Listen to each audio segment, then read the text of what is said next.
Podcasting from Heroes Media Group with real, relevant, and raw opinions. This is the College Sports Hour with your host, Clint McPherson, and co-host, Greg Dixon.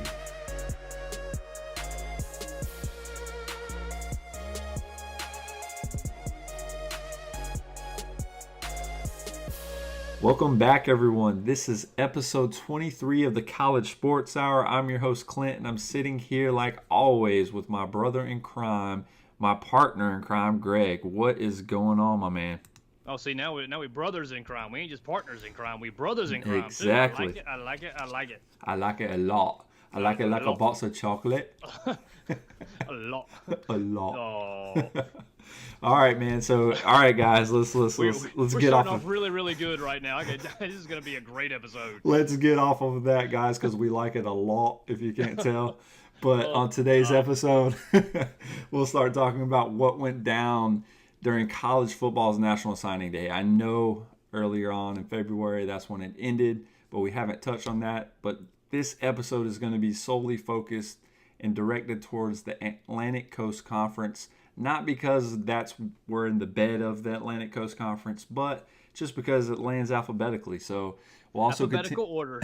Exactly. We learned that in grade school, right? So some of us did. It just makes sense, right? That's true. But we'll continue this discussion going forward, talking on other conferences as well in future episodes, where we'll talk about the Big 12, the Big 10, the Pac-12, and the SEC, which really ended the National Signing Day with a huge day at the end of it. And the SEC, again, shows you why they're the cream of the crop in the conferences. Whether we like to admit it or not, they just end up with the best recruiting classes, right? Everybody's still playing catch up to that conference when it comes to the totality of the players that are coming to that conference to play. Without a doubt. So after talking about that, guys, and the ACC through this episode and the first part in the college football segment, we'll transition right into what's going on currently in the college basketball landscape after Week 15. But before we transition to Week 15, we have to talk about Duke's great comeback against Louisville. Ridiculous. And then we'll talk like normal with the sole focus on with the discussion geared towards everybody in the AP Top 25. And, man, like always, let's start this show off with some college football.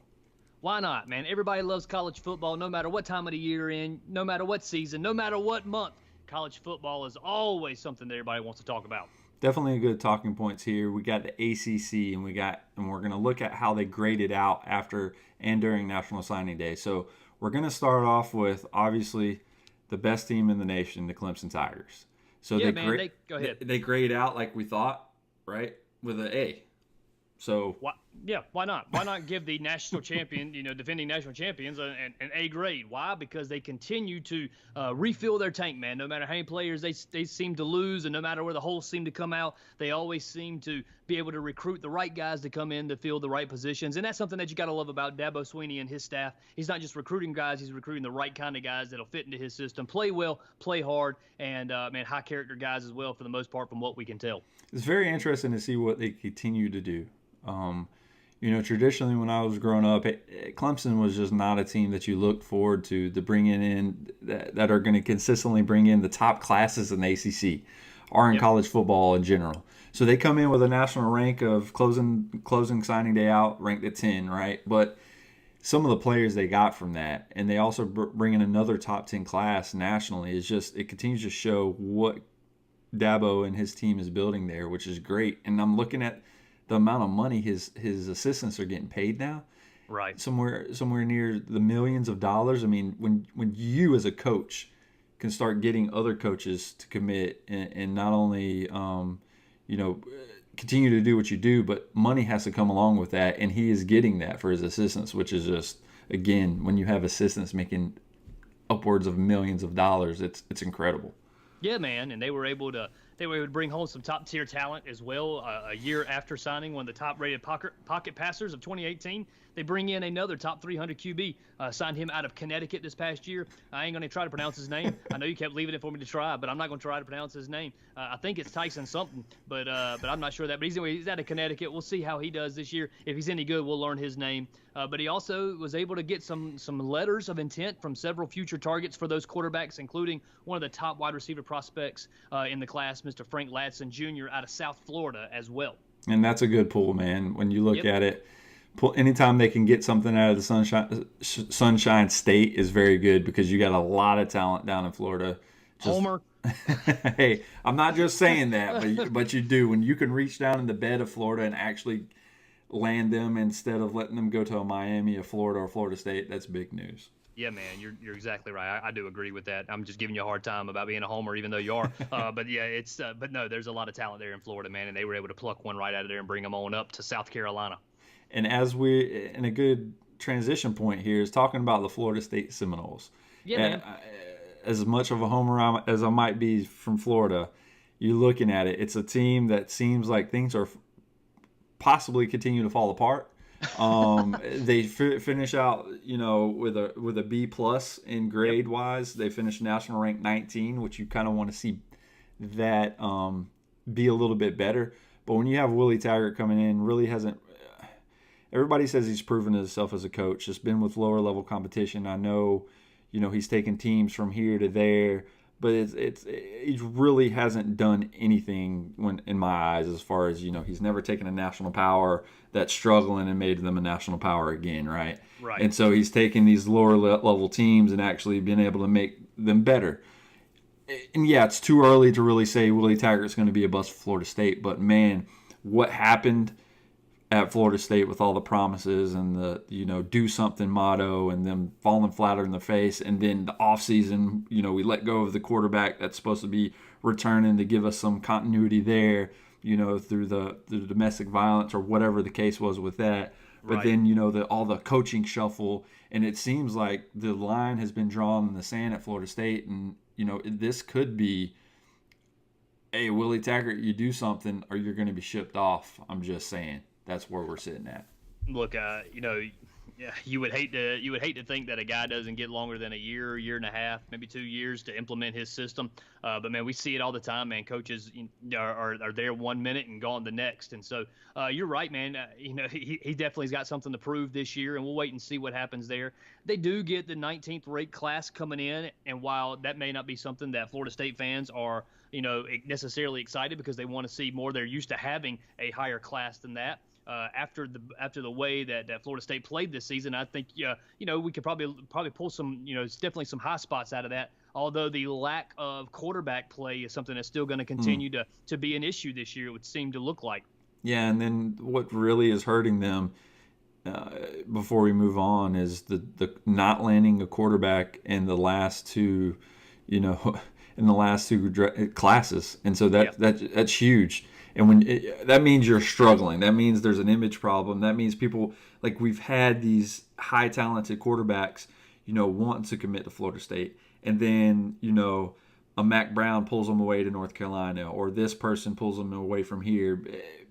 It just seems like right now things are falling apart at Florida State, and hopefully them bringing in the new offensive coordinator and them trying to get some consistent play on the offensive line could turn things around for them and really get Willie Taggart's, coaching career at Florida State off on the right foot, because again, the first year was just not good for him. Not good for, you can tell it almost drained his life force out, because he just didn't know what he was stepping into. He looked like he was lost from time to time on the sideline, and hopefully going forward he's a little more confident and shows that on the sideline and is confident in what he is doing, because you don't want to see a coach lacking confidence on the sideline, or just hey, I'm the play caller, but guess what, we're losing, so I'm going to hand off those duties to somebody else. I mean, that just doesn't bode well for you as a coach, and the confidence with that is kind of a little shaky. Well, I think it's safe to say that coming from Oregon to Florida State, I don't think it's out of the way at all to say, man, that's a whole different culture shock. coming from the Oregon Ducks program down to Florida State Seminole territory, headed down to Tallahassee, and seeing how things are going there, man. There's a slightly different, I would say, expectation that's put in play there. Yeah, Oregon in years past has been a contender for national championships and everything like that, but you don't have the history that Florida State does. That's true. So let's get off of my team and let's talk All about right. the Virginia Tech Hokies, man. They grade out as a B, finished a national rank of 27th. And so it seemed like they took a step back on the field this year in 2018. But, man, started signing day in 2019 with a bang. You know, they ended up flipping number 72 overall, Doug Nestor from Ohio State, and that's a huge land for this Virginia Tech Hokies team. Yeah, man. I mean, we're coming off of a team in Florida State where looking for a bounce back season, and so is Virginia Tech for that matter. They had a lot of injuries that seemed to come into play for them last year.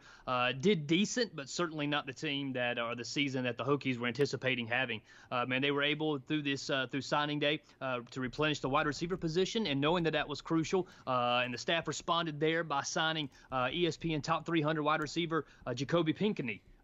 He signed him out there, as well as Jaden. I ain't gonna say his last name either. Out of North Carolina, man. But signing several keys there that are going to be some weapons for that offensive side of the ball to be able to use. Yeah, without a doubt. Let's move on to the Miami Hurricanes, man. They grade out as a B, national rank 30th.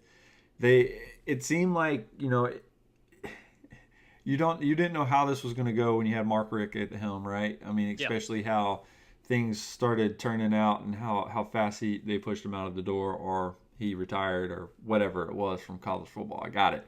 But when you look at it, man, Manny Diaz ends up closing out, I would say, in a strong fashion when you look at the hand he was dealt, right? They grade out as a B, national rank 30th. Not very long. There wasn't a whole lot of time period in there for him to get himself situated, get his staff situated, and get this recruiting process underway. Exactly. So, we'll see how it plays out, but it could be a rough 2019 for that team. But at the end of the day, it's another situation. You're going to have to give this guy time to develop the team and make them what they are. I know his defense will be ready, though. Yeah, I mean, that's kind of what they're holding on to right now. I don't know that the turnover chain's going anywhere. We'll have to wait and see how that all plays out there for this Miami team. But there'll certainly be some eyes that'll be watching there with Diaz and his whole entire staff, and seeing how they handle the transition this year.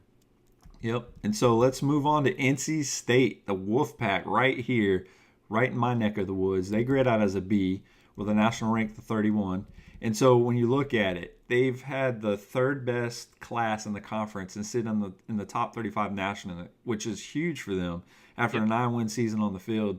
They didn't have a bad year last year. I just thought for some reason it just seemed like a team. I saw them play several times, and a couple times in person. They just seemed to be overrated to me. And it kind of proved that way towards some of these games. They just, couldn't deliver.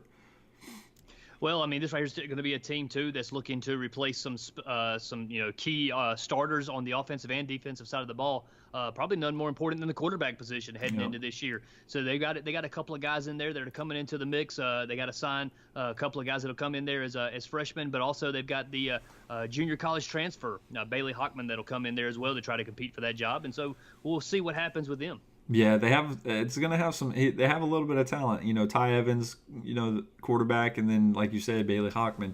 That both of them bring plenty of arm talent to Raleigh, and that's going to be a huge upside for the NC State Wolfpack. True story. There is another team sitting there just a couple of miles away from the NC State Wolfpack, the North Carolina Tar Heels, who come in with a grade of a B- and get a national ranking class of number 37 with Mac Brown back at the helm for the UNC Tar Heels. And he's definitely made his presence felt, my man, with some of these, the one we talked about earlier, and on his short time in the recruiting trail, him coming back into coaching, that was a big catch for North Carolina. He might again be a little older than you would want in a coach to really kick you off your your program again, but he's very successful in what he's done in the past.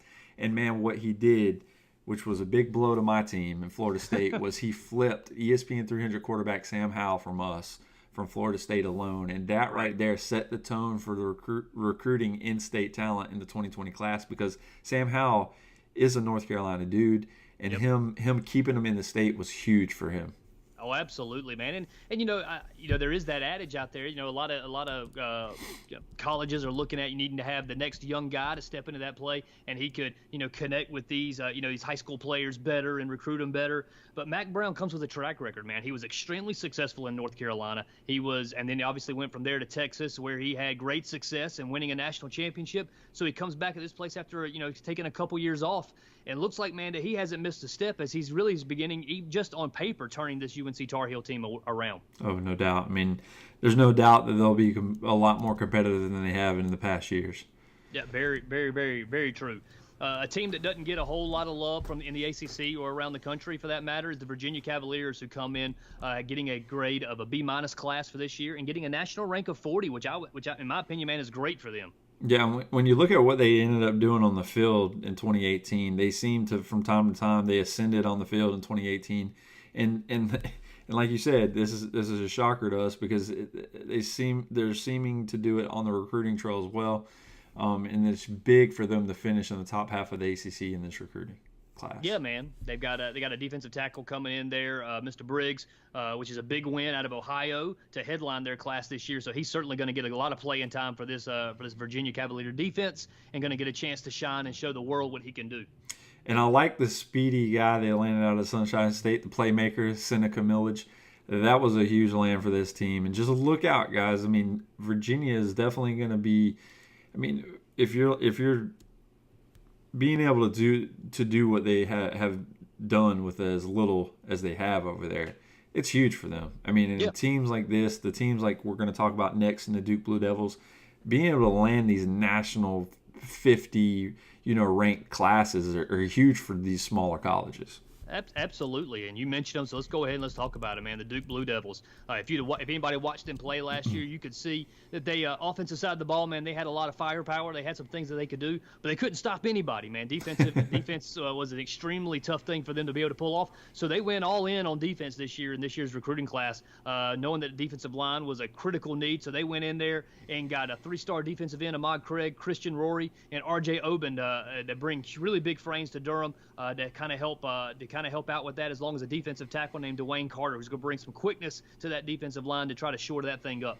Yeah, and then when you look at it, some of the higher star-rated players and the 4 stars and in-state cornerback Tony Davis was huge. They bring in another cornerback, that 6'1" Isaiah Kemp. I mean, he has long arms, and I mean, this team, it's just amazing what like a team like Duke or Virginia can do with the 3-star talent or the 4-star talent that are seemingly afterthoughts, but these coaches get these boys to play, and it's just amazing to see what they can do on the field. Yeah, man, I think it says a lot for the coach and the coaching staff there that you're able to get these guys to buy into the system, get them to buy into their abilities, and trust the people that are around them to hold their position and to do what they're supposed to do. And it really is the framework for a great team game. Definitely. Let's move on to the Pittsburgh Panthers, man. They bring in C-, national rank of 48. And when you look at the Panthers class, it might rank 9th in the conference, but little needs were filled. So when it comes down to it, there wasn't much there. The 4-star defensive back Brandon Hill and A.J. Woods Jr. I mean, look, they got some key players and some key positions that they need, but there wasn't much there because they have a lot of talent coming back. Yeah, they sure do, and you mentioned it, earlier in our podcast. But the state of Florida, man, they are really starting to supplement a lot of these teams, and certainly didn't stop here with the Pittsburgh Panthers. They have been key in this class. They're getting the running back Daniel Carter, defensive tackle Clea and Cansey as well, man, bringing them up there to Pittsburgh to try to help this team along as well. Without a doubt. I mean, the Pittsburgh Panthers last year, they were a team that we knew that they weren't going to make a lot of noise. But, man, there was a team that you couldn't sleep on either in any game. Yeah, man. Speaking of the team that you couldn't sleep on, the team that we actually picked to win a couple of those games that we were picking this past season was the Wake Forest Demon Deacons, as they get the grade of a C class coming in this year with a national rank of number 54. And when you look at this team, and a lot of people don't talk about the kickers, but they brought a 3-star kicker, Ivan Morin, but he's one of the nation's very best. And when you say 3-star, you're not going to get too many kickers that are coming in here just breaking the star rating, right? Or however they come up with this. But when you look at it, they land this kid, and hopefully he can deliver for this team. But when you got a recruiting class that's headlined by in-state 4-star, Donovan Green and Nolan Kroll, I mean, it's huge. And then again, we continue to talk about the Sunshine State for a reason. 3-star quarterback Michael Kern. I mean, who can make all the throws. He just needs add a little bit of strength to his game. But at the end of the day, man, Wake Forest, still another smaller college, didn't do bad on the recruiting trail. Yeah, man, another team that is cranking it out there up there in Winston-Salem, North Carolina. Another team that isn't known for a lot, but still can do some great things on the field as long as they continue to recruit some good talent. Was the Boston College Eagles, man? They get a grade of C this year as well, coming out with a national ranked class of number 56. Yeah, and Boston College is not a team that when they're not gonna. This is one of those teams that, the Doug Flutys are gone, the Matty Ices are gone, Right. It's like, Luke Kuechly's gone. Yeah, Luke Kuechly's gone, but I mean, you're going to have those players from time to time bust up on the scene. But, they had another solid season on the field, and, it helped the Eagles land some more key pieces for the future, which was headlined by ESPN 300 QB Sam Johnson and 4-star running back Patrick Garrow. Those were huge 2 lands for a team that really needs a quarterback and really needs a running back. Yeah, man, they loaded up on the defensive side of the ball as well, specifically in that front 7, landing some great defensive tackles, some defensive ends in there as well, along with the linebacker class as well. So this is going to be another team that's kind of retooled a little bit and can build on the decent season that it had last year. Definitely. And another team that can continue to rebuild is Syracuse Orange. When you look at them, the success they had on the field in 2018 was huge. And it's a step forward and a step in the right direction, and the culture is being changed over there, and it's great. But, man, when you look at it and they grade out as a C, it's like when do teams like, Boston College or the Syracuse Orange, even after good seasons, have these, good recruiting years? And it's really going to be few and far between, right? And so when you look at it, the Orange do capitalize on a successful season on the field, and they added some key pieces. 4-star outside linebacker, Mikel Jones. I mean, he's a good bet to play early. I mean, they're probably going to plug that kid in. He'll probably be playing from day one. He's that talented. So, I mean, the Syracuse Orange are doing good things, and this is going to be exciting to see if they can continue to move forward in the right direction. Yeah, man, they were also able to flip a 3-star quarterback, David Summers, from Maryland as well. So that's something to be said there as well. I kind of thought that their class might be a little bit higher after the run they had this year. But as long as they continue to put in some of these winning seasons like they're able to this past year, I think we're going to see that national ranking class continue to progress upward. Yeah, man, and like I said, it's good when you can add these 4-star players and even some of these 3-star players and having them flip from – some of the teams that you're competing with on the recruiting trail. And when you can dip down and flip somebody, that's always an exciting feeling as a coach to where, or a coaching staff that says, shows you that what you're putting out there, the message that you're putting out there, people are buying into it. Yeah, man. Another team that's having to really kind of back up and punt a little bit here is the Georgia Tech Yellow Jackets, man. They're under new head coach Jeff Collins, and they came in this year with his first recruiting class getting a grade of C and a national ranking class of 60 coming into this season. Yeah, you knew with Georgia Tech, it's just a matter of time. They've just been having average years. I mean, when we're in the day and age in college football where being competitive and winning games is number one, and you have to, especially to be competitive. And Georgia Tech has been competitive in the past. And the triple option, when it's on, it's on. And I don't know much about Jeff Collins, and I don't know if he's still bringing that same mentality, if we'll see a different team. I have no idea. But, in years past, obviously, Georgia Tech has been based and founded off the triple option. So you have those – it's one of those things that it's just still not as common as it was back in the day. And so, something very hard to game plan against, because when it's on, it's on. But when it's not, it's not. Right. But it's like when you're in the ACC, that's only going to take you so far, right? Because you have to have, I believe, that passing game to go along with what you're doing, even in the running game. They, they knew that they needed to add some talent to the wide receiver pool, and they were able to do that. Also, landing some 3-star talent in the tight end position and the 4-star talent in the quarterback position. But kind of one cool note there for the Yellow Jackets signing for this year is they went to Europe and Boom. signed a 3-star defensive end out of Belgium. So you don't see that every day. So I thought that was kind of cool to highlight. Yeah, that is pretty awesome when you don't see that every day. And it's good to see these international players, whether, hey, he's a talented, athletic individual that never played football. I mean, you see that a lot in basketball, too. These huge kids, these monster of they're just athletic. They might have played another sport or haven't played before, but they teach them. Yep. A lot of these kids, have quick learning curves, can jump right in and figure it out.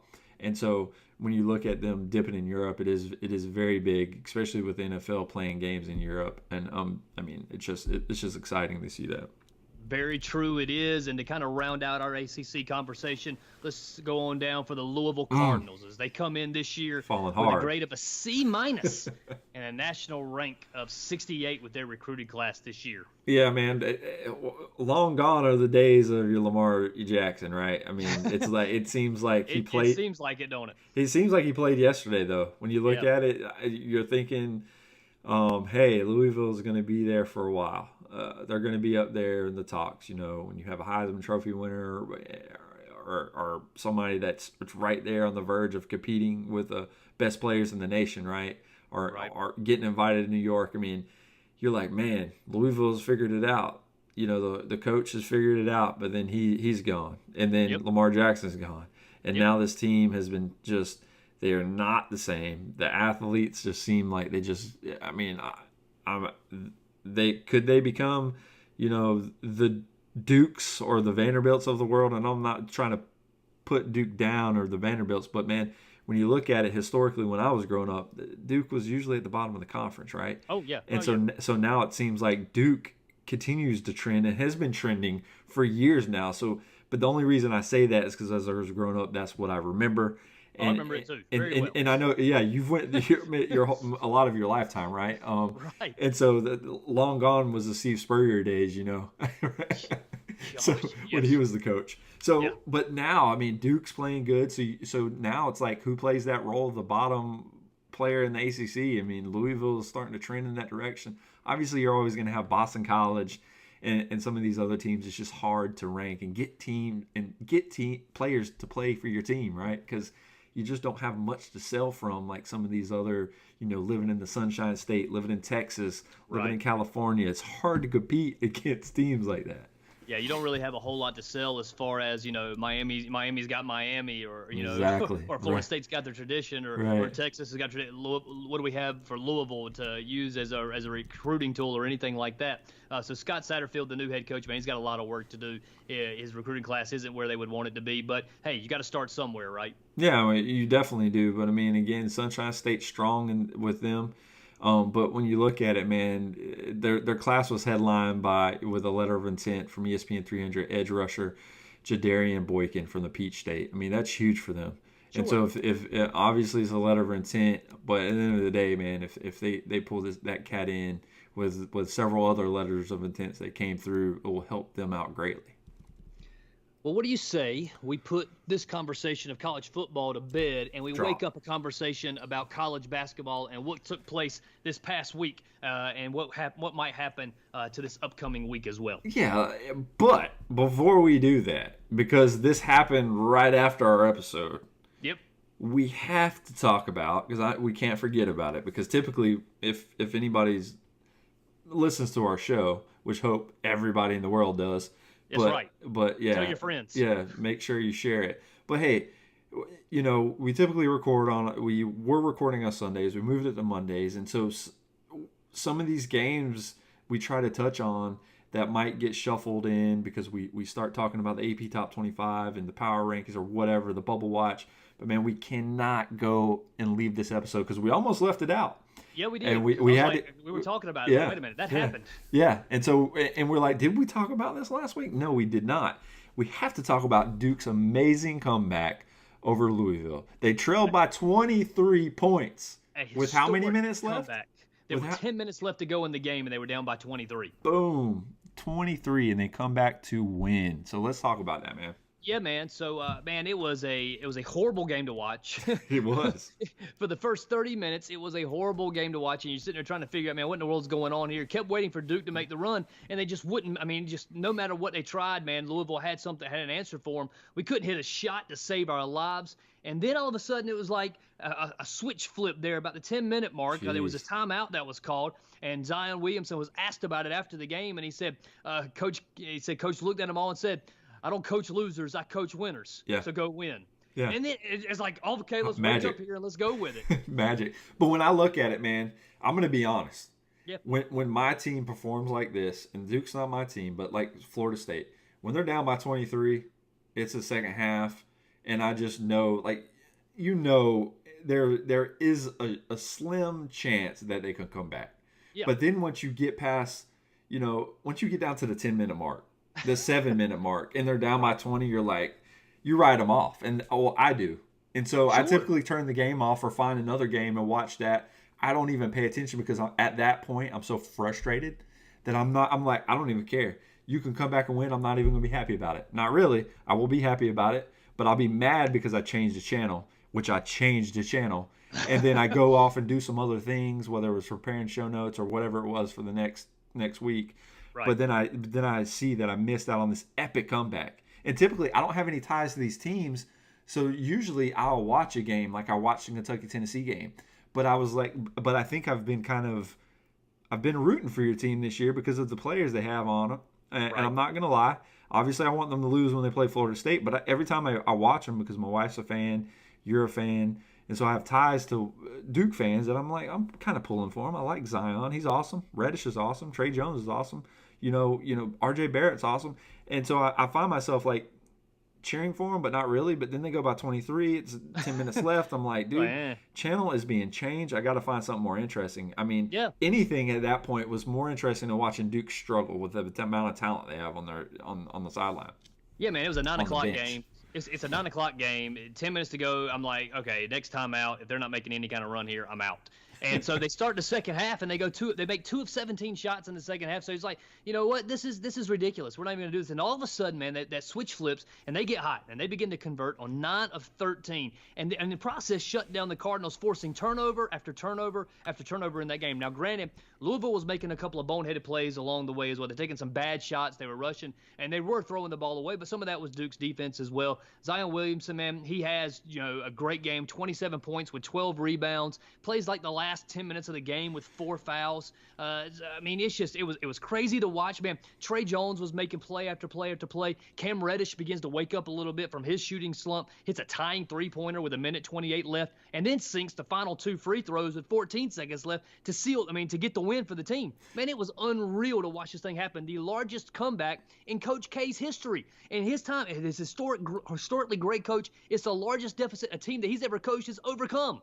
Just props to you or anybody else that hung through that. I mean, that's brutal, and that's a true like I'm a die-hard Florida State fan, but it's just tough to get so frustrated at something. But props to anybody who's actually sat there as a Duke fan and watched them come back, because I don't know. I guarantee there's a lot of people that either recorded it or something that they regretted not seeing it live. And props to you for actually hanging in there and telling yourself, if I'm going to turn it, but didn't. And when you see them, and the amazing thing, they were 2 for 17 to open the second half. Right. I mean, Duke was struggling epically. I mean, They were struggling. It wasn't like they were making baskets and Louisville was just had an answer. It was more than that. They were not playing Duke basketball. They weren't playing basketball, period. It seemed like anybody could have went out there when they were 2 for 17 in the second half and could have got out to a lead like they did. But, man, Duke showed the amount of talent and the amount of dedication and the just the heart they have to come back down from that. That's just huge, man.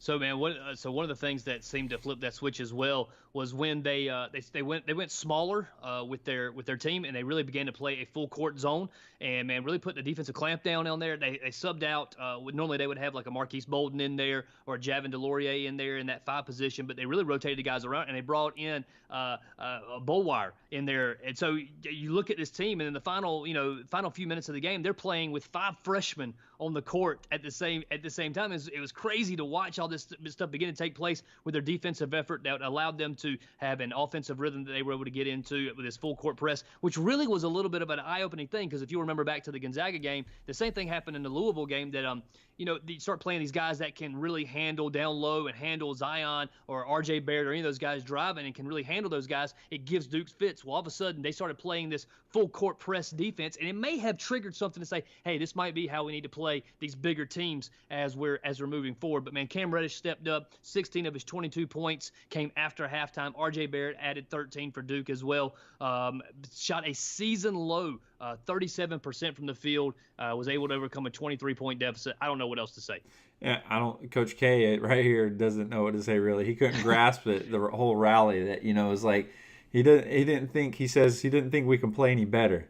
But he was talking about the last 10 minutes. Yeah, and he was being positive, right? Right. But he just doesn't know what happened. It was basically belief, and so at that point, he thought he was telling himself a lie. But at the end of the day, they believed they can come back. They didn't quit. They could. I mean, seriously, dude. If I'm down by 23, obviously you play until the whistle, the clock strikes 0. But man, not a lot of confidence, because it's like what we've been doing up to this point. And we've been relying on what we've done all year, and it's not working, right? But when you can't make shots, I mean, that's a huge part of the game.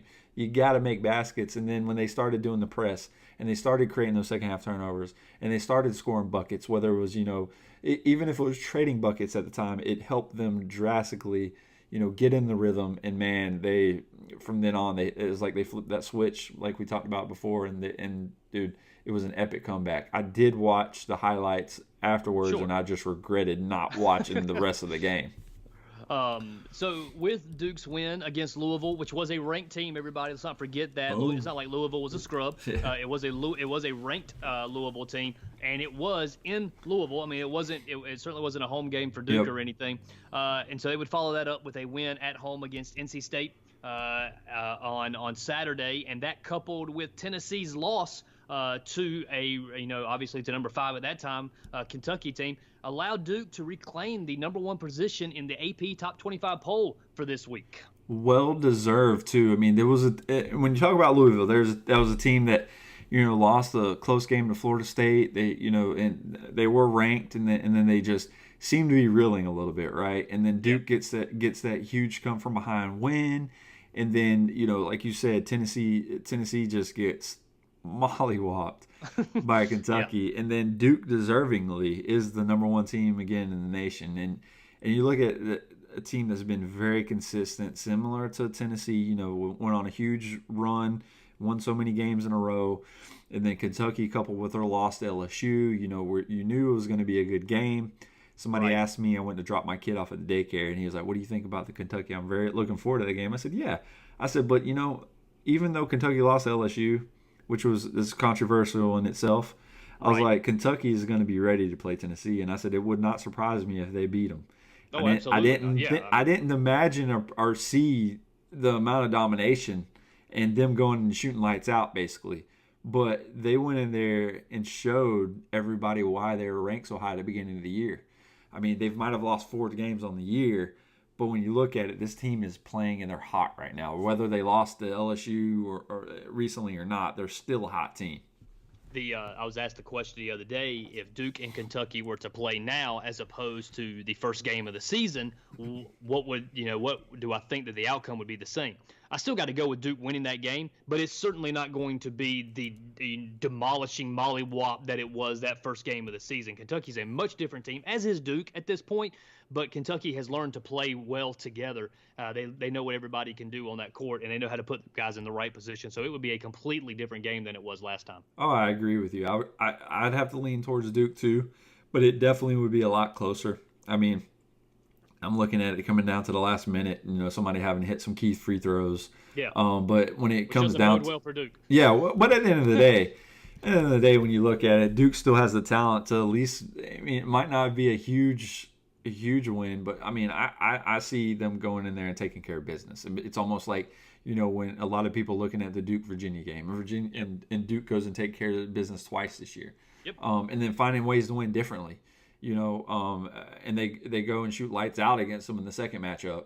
And when the game was totally slowed down for them the first one, and they had to figure out the way to win in that one. So I give Duke a slight advantage going against anybody. But man, it's interesting because I want to know your thoughts on this. And there was another question at the same drop off that this guy brought up. He was asking me how Duke is set up. They can beat anybody on any given night. We've seen them lose and play like they did and play like a half against Louisville to where they can lose to anybody on any given night. Yep. And so, and I'm not saying anybody, I have to take that quote back because there's a lot of teams that just not going to be able to stand on the court. They've lost to 2 teams this year. Yeah, and not going to be able to stand on the court with Duke. But do you think Duke can be consistent enough through a tournament like as the NCAA tournament in itself? I'm not saying any of the earlier tournaments that they played in, but through tournament competition, can they be consistent enough to beat the Virginias, to beat the Kentuckys or Gonzagas of the world? So the thing that I notice is that we're playing. We start 4 freshmen on the court, and it seems as though sometimes it's a little hard for them to get started quickly. They I don't want to say they play down to the competition or anything like that, but they're still riding the high off of a big win.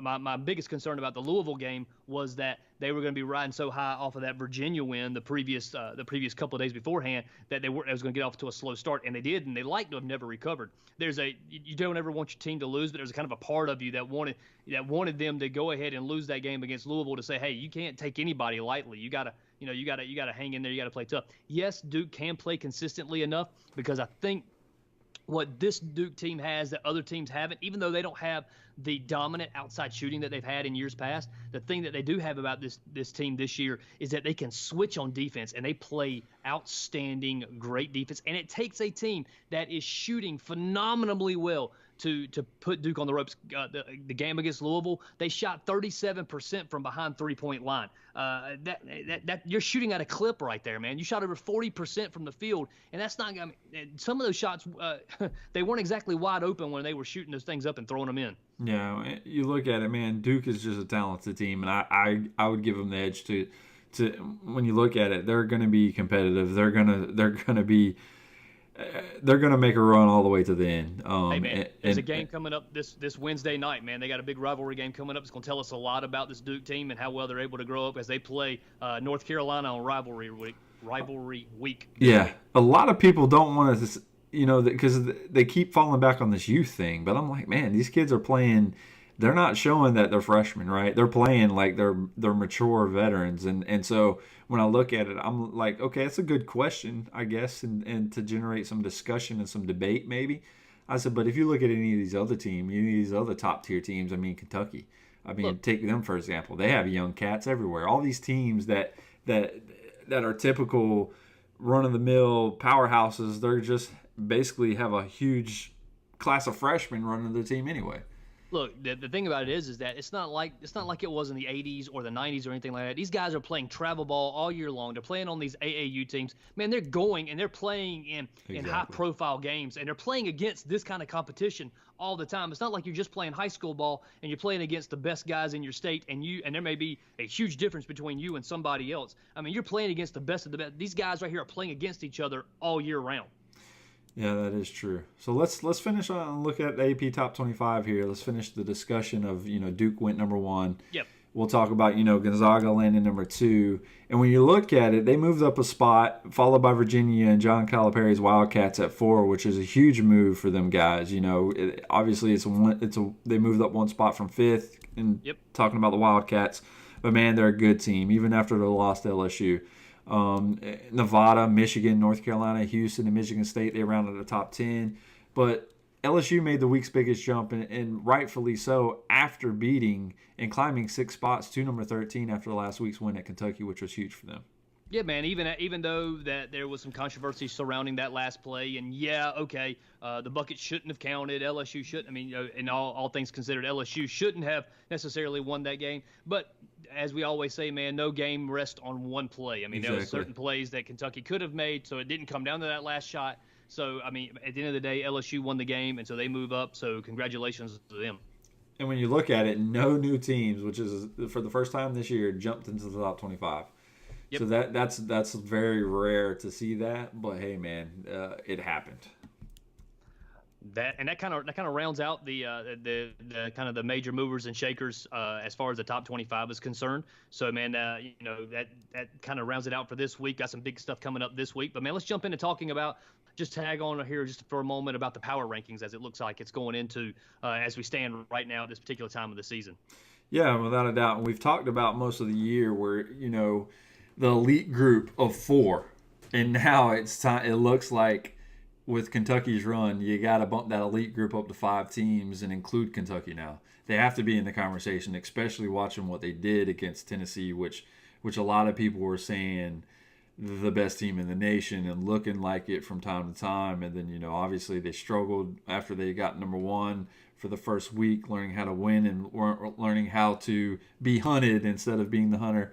But now that they've lost and completely got dismantled from Kentucky, you got to throw Kentucky in this conversation. Sure. So, I mean, that put at the top 5 right now, Duke at number 1, Virginia at number 2, Tennessee at number 3, Gonzaga at number 4, and then Kentucky at number 5. And as a reminder, guys, this is the power rankings that we're talking about right now. So, technically what we feel like are the 5 top teams in the league.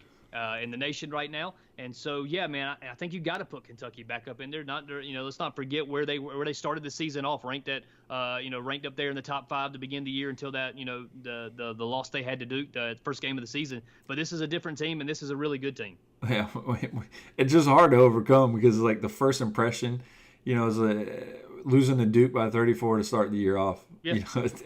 And they've been on a run. Don't get me wrong, but it's just funny. From I remember episodes ago when we were talking about, hey, we're not talking about Kentucky, and that's not a good thing. And now we've been talking about them, and so take the entire season into account, and it's pretty clear, like we said, that Kentucky belongs among the best teams so far in the country right now.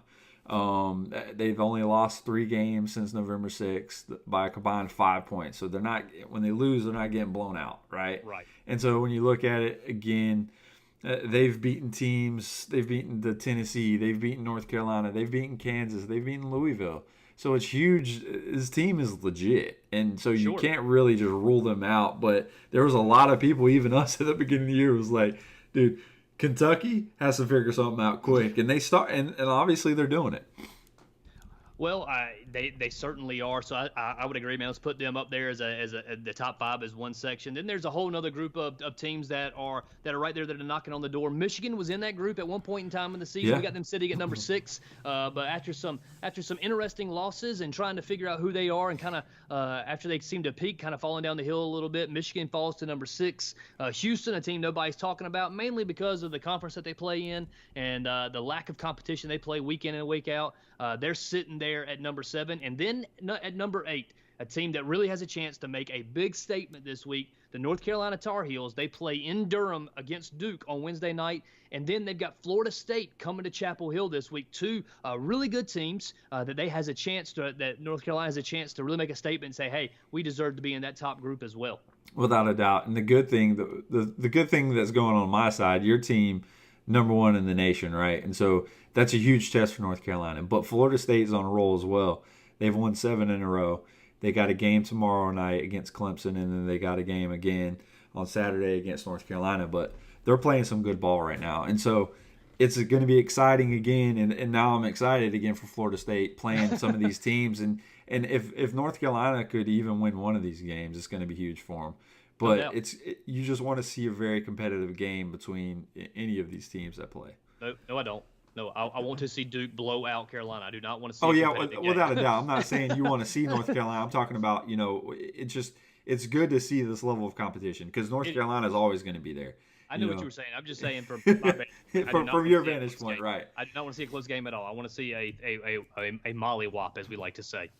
Yeah, when you got to monitor the status of Nassar Little, though. I mean, Yes. he only played 11 minutes in the first half against Wake Forest, after suffering the ankle injury against Virginia last week. So we'll see. I know they're probably really holding him back for right now, but that's a huge blow if he can't play in any of these games. If I had anything to bet, I would say that he's going to play in this game. Oh, yeah. I mean, dude, it's North play. Carolina and Duke. He has to be ready for that one, He's right? going to play. Yeah, no doubt. Go ahead. So let's look at Michigan State, man. And then Nevada, the Wolfpack. They round out the top 10. But, how will Tom Izzo adjust to life without Nick Ward moving forward? That's a huge blow, man. There's another team, man, that's just seems to have injury after injury after injury coming up on their season. Them in Kansas, I think, have had the worst luck with injuries this year. So, I agree, man. How in the world are they gonna, flip the switch here and be able to move forward with a team that still had a lot of expectations and a lot of high hopes for this season? Yeah, when you look forward, and we talked about this cat earlier in the year when we were talking about Michigan State briefly. Cassius Winston. How far that he's going to be the one that has to carry this team. So how far he takes them. That's probably as far as Michigan State will go. But Tom Izzo, he's a great coach. Just like that he is. He knows how to coach his teams up during the year and make adjustments to be there towards the end. And so, you can't put it past him and his team making a deep tournament run. True story. And then to round out the top 10, you mentioned just a moment ago the Nevada Wolfpack. An unproven team that has, that definitely has some upperclassmen that are helping lead the way. They've only got one loss on the season, but they just don't play a whole lot of competition there. Aren't playing any kind of ranked opponents or any other teams that'll be up there playing in the big dance at the end of the season. But they continue to do what they need to do, which is win games, and so it continues to put them in a position to where we need to talk about them. Definitely. So, man, let's move on from the power rankings. I mean, obviously, we're not going to talk about some of the teams that are right there on the edge. I mean, we could have talked about Kansas. We can talk about Marquette, Purdue, LSU, Louisville, Iowa State. The list goes on. But let's move on to another question. And again, guys, I'm not trying to harp on Duke or harp on our teams, but I got to ask this question because this came up a conversation. And this, I think, is a good point or a good question to ask you. With you being a Duke fan and me watching this cat during this year, will Zion Williamson be the number one pick in the draft? Take everything into account, take everything that's been done to date. If the season ended today, or if when the season does end, is he going to be the number one pick? So you kind of look at everything in its totality. I think it's a fun conversation to have. We're not even in March yet. He hasn't declared yet. The draft isn't until June. I think all signs point to the fact that he is going to. He's going to certainly declare at some point in time. But when you look at his skill set, when you look at what he's able to do, I hear the conversations that the majority of teams would probably select him number one overall. Some of that has to do with the fact that they don't necessarily want to bypass up on his box office ability or anything like that. But the conversation that I also hear is that while that's true, and they would draft Williamson number one, there are still a lot of GMs out there that think that R.J. Barrett's game transitions better to the NBA than Zion's. I don't know that you can look past his athletic ability. He's got it all. It just doesn't. He's still developing that jump shot, which I think will still come. But there are some that say that, and right now it looks like Williamson has the number one odds to go number one overall. But he's followed up really, really close with R.J. Barrett there, followed by Murray State's Jay Morant, and then Cam Reddish is sitting there as well as a possibility. Yeah, when you look at it though, man, again, I get it. You can see the level of talent R.J. Barrett has. He's definitely not somebody that you can pass up on if he's still on the board. But, man, at the end of the day, as long as this cat's healthy, and I don't know how – I mean, when you have a big body like he has, typically the longevity of somebody staying healthy is very slim. I mean, right. Very low percentage-wise. But this kid, the way – how quick he is to be how big he is and to his overall game and whether he's just dunking the ball or not, man, and what he brings day in and day out. You take R.J. Barrett, put him on any NBA team, he's going to make some stuff happen. Yep. But you from a money standpoint, from filling the seats, dude, people will flop. From day zero. I mean, we're not even on day one yet. You talk about this kid, once he declares for the NBA, and just the possibility of him being your team's going to sell seats, right? And so Zion landing at the number one spot from just a money standpoint, you would be to me it's stupid because of the following he already has with them. Yep. To pass up on this kid. And so if he's on the board, obviously, if to be the first player picked, you have to still be on the board because nobody was picked before you. But if somebody overlooks what he brings to them, I got it. RJ Barrett might have the better outside shot. RJ Barrett might, at the end of the day, have the overall better game. But just what Zion and just seeing what he's been able to do. I mean, obviously, it goes flip-flops from who has the better game or not, Duke, when you're watching them play. Yeah. RJ Barrett shows out. RJ Barrett struggles. Zion shows out like he did this past game, scoring 32. Barrett goes off for like 16 or something. Not a lot, but there's a huge difference. And some of those, that's just the ebbs and flows of the game. And you're going to have that because you'll have Zion go out and only score 18. Somebody's hot in one game. And right. RJ Barrett gets the first, only the fourth triple-double in Duke history this past Saturday. Well, yeah, but a lot of that also goes into him shooting the rock as much as he does, too, to me. Sure. When you look at it, your odds with you having the outside shot, with him able to create when he goes to the basket, with him able to create getting fouled when he drives to the basket, he has a huge upside in his game, right? Because he has the outside shot that Zion does not have. But when you look at it, how much does the outside shot have to mean when you got somebody that can defend and is as fast and could dunk from anywhere, it could block anybody from anywhere in the gym? I just don't see how he's passed up. And I get it. Yeah. There might be some NBA guys that, like, oh, Zion, but because RJ Barrett's better. But at the end of the day, dude, who's going to make you more money is going to be Zion all day. I want to see him in the dunk contest next season. You have to, right? Because one of those things. If he does it, there's a problem. And one of those things that we have not, it's been elusive to us. And I'm not a huge, I watch NBA, right? Let I take that back. I follow the NBA during the season. I watch the highlights. And I really watch it during the playoffs. A lot of things I do. I play college baseball. I watch college baseball, but Omaha, when they go to, I watch that. Same thing with the Major League Baseball. They play. It's just some of these they just play too many games during the year, to where it is what it is. And so you really tune in during the playoffs. And so one of those things that I just hate that we haven't seen to date is the scene like LeBron James in a dunk contest. Right. We saw Michael Jordan, right? Yep. So these players that you've always wanted to see, he's never done it. And so Kobe did it. No, exactly. Kobe does it. And so to see Zion, which is a lot of people are looking at him to be the next once-in-a-lifetime generation type player, he has to do it, right? Right. And a lot of people were like, I don't know why you'd not do it if you had the ability. Seth Curry, he might be the best three-point shooter in the world, but he goes out and does a three-point competition. Right. He's not out there dunking the ball. And he can dunk. But obviously, you're not going to see him in a dunk contest. Nobody wants to see Seth Curry in a dunk contest. Nobody wants to see that. Yeah, but he's not going to be doing your 360s and jumping over Lamborghinis and airplanes or whatever it is. Airplanes. Did you not see the dunk contest? Apart, yes. That fall apart? It's like you just broke a popsicle-made airplane, right? Like, dude, that's not very impressive. Somebody just jumped over Shaq and held his elbow in the rim, right? Can I just say something? I know this isn't got nothing to do with college basketball, college football, but how bad do I feel for Dennis Smith Jr. that you're going to bring Dwayne Wade out there to jump over him? My guy just jumped over Shaq. I was like, wah, wah, wah. Exactly. Epic flop, epic fail.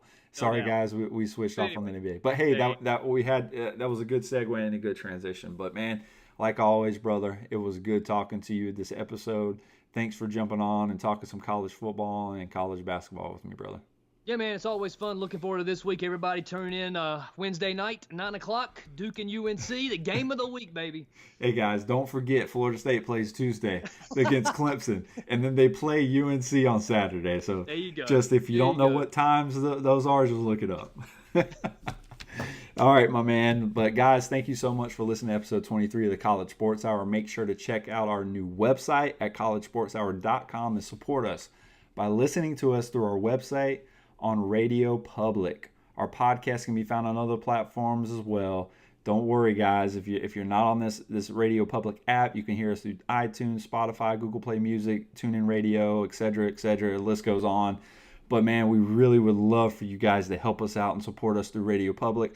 The cool thing about Radio Republic is they really support podcasting. And the cool thing about it is if you download it, it's in the iTunes App Store. It's on your Android app. It's an application that if you're already subscribed to a podcast, whether it's through iTunes, whether it's through Spotify, Google Play Music, whatever platform you listen to podcasts through, if you download Radio Public, they allow you to import that one into their platform, and then it helps support us by continuing to do this. The cool thing is they have a paid listeners program, which we've joined. So anytime somebody listens to our podcast, we earn, it's not a ton of money, guys. It's pennies, right? We ain't doing it for the money, guys. But this is exactly, but it helps us continue and up our value, right? And the production that we can put into this and the time we can spend on doing this, because guys, we have big dreams, but they're only going to go so far without people's help, right? And we don't ask for donations or anything like that, but guys, just like you're listening to us or any other podcast, if you can support a podcast show, it's huge and it makes a huge dividends. The cool thing is if you listen to 3 episodes in a row, we get a loyal listeners. You help us boost our listeners rate on that with a loyal listeners program, and that's cool, and it helps us out drastically there too. But guys, like always, like and follow us on Facebook. We really want to grow our community there. We're going to try to really dive into our group and build that up. Is there anything else you wanted to say, brother, before we jump off? Like and share, give us a review, download the Radio Public app. Please do that, guys. That's going to help us out so much. You're going to be supporting us. You're going to be supporting other podcasts like us. Man, it's going to be a great thing. Looking forward to jumping on here next week and continuing the conversation with the College Sports Hour Nation. Awesome, man. I love that. Hey, guys, but remember, like always, we got to close the show out with giving a special shout out to all our family and friends, to include our listeners, followers, and subscribers, guys, because without you, we couldn't do what we're doing. Thanks for continuing to support what we do. Don't forget, guys, to join us next week for another episode of the College Sports Hour.